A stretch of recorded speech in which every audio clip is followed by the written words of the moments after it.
This is Corky and Lenny's. Located in Woodmere on the east side of town, the restaurant and deli has been serving up corned beef, quiche, sauerkraut balls, lox, and a host of other comfort foods for almost 60 years. The menu is almost as long as my guest music catalog. Joining me today is Cleveland Pops Orchestra conductor Carl Topilow. I'm Will Ewick, and this is a reporter in restaurants getting root beer. A busy musician's a good musician. Yeah, absolutely. You're one of the lucky few, right? Yes. I mean, when I was getting into this, It was between journalism and theater, because I love theater. Oh, really? And someone told me at one point, what do they call someone in the arts that's not married? Homeless. And that's what they told me. They said, you better have a plan B because it's a rough business. Right, or a waiter. I teach also at the Cleveland Institute of Music, so I see it all the time. My own daughter, I pinch myself every day. She's a violinist with the Charlotte Symphony, so she's one of the ones who got a position. But, people find their way. And I was actually a public school teacher for many years. I taught junior high, I taught elementary school, I taught high school, I taught music history, and during budget cuts, I actually taught freshman English and history of some sort. Okay. Which actually turned out to be a lot of fun. Do you remember any of that, or is it kind of Well, you stay ahead of the kids. And I actually, I've always been a student of history. I mean, if I had taught science or math, there's no way. Tell me something about conducting that people don't know. Because if you've never conducted, you think it's just a guy that's doing this. Absolutely. What are you actually doing up there? Well, interestingly, it's when I play that people comment, how, they enjoy my clarinet playing. But as far as the conducting goes, the real work is the programming and the rehearsal. It's not that different from what goes into putting a 53-man roster together for the Browns or whatever team. All the work, by the time you get on the sidelines to coach the game, most of it's in place. And then the 5%, it's all the preparation. And the 5%, the game time decisions, of course, can make or break a game. And you can have a pretty good ear, right? I mean, when you're standing up there, you can tell, well, in the midst of all these different pieces, right, that saxophone over there, a little flat. I mean, you pick that stuff up. Yeah, of course. I mean, that's your job. I've been doing this a while. So you figure out what to do. You figure out also what to let go, which is going to fix itself. Do you get a lot of young kids coming in that kind of a little bit fool themselves? They think they know what's going on and you got to put them in place, or do they come in ready to learn? No, they're ready to learn. And I think basically I teach attitude from the very beginning. Without attitude, forget it. So, and if something like that comes along, it's dealt with quickly. You've played all over the world, conducted all over the world. What's your favorite place? Where have you been well, top of the list? Italy is the best place in the world for me.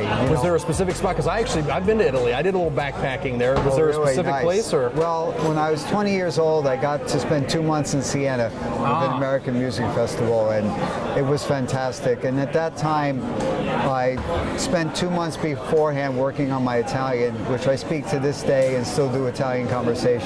So it really has a very special play. Come va? Sto bene. Non c'è male, you too. Non c'è male, veramente. Here's my old Italy fable. So Florence and Siena, two cities close by. Rivals too at one time. And Florence much bigger. Yes. Do you know why Florence is much bigger? Probably because less people were wiped out by the plague.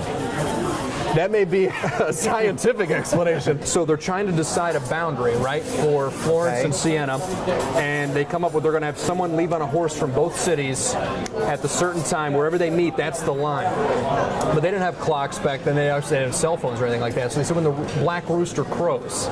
What Florence did was they starved their black rooster and didn't let it sleep, so it crowed earlier.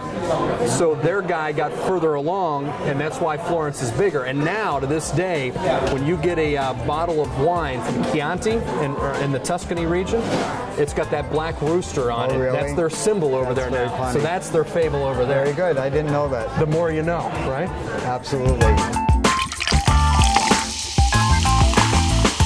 When you're not conducting, not playing the clarinet, what do you do? What does Carl like to do around Cleveland? Well, I'm a big sports fan, and I like that. I like to play golf. What's your go-to course up here? Oh gosh, I like playing Grantwood. Grantwood is nice. got invited to Westwood, which was lovely. And you know, when you get invited, it's really nice to play a really How do you nice do course. that? Tell me, what do I have to do to get invited? have to have I would like friends. invited if anyone's listening. You have to have friends, important friends in popular places. I don't think that's going to happen for me.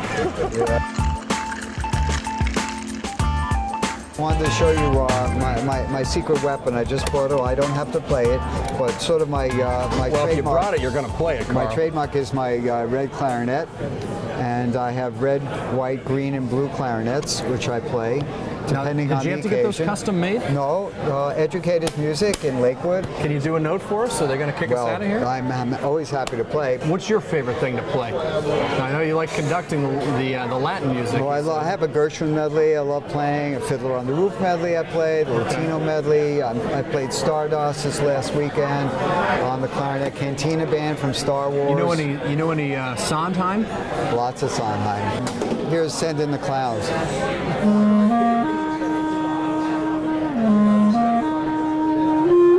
This is the kind of days of work that I like right here.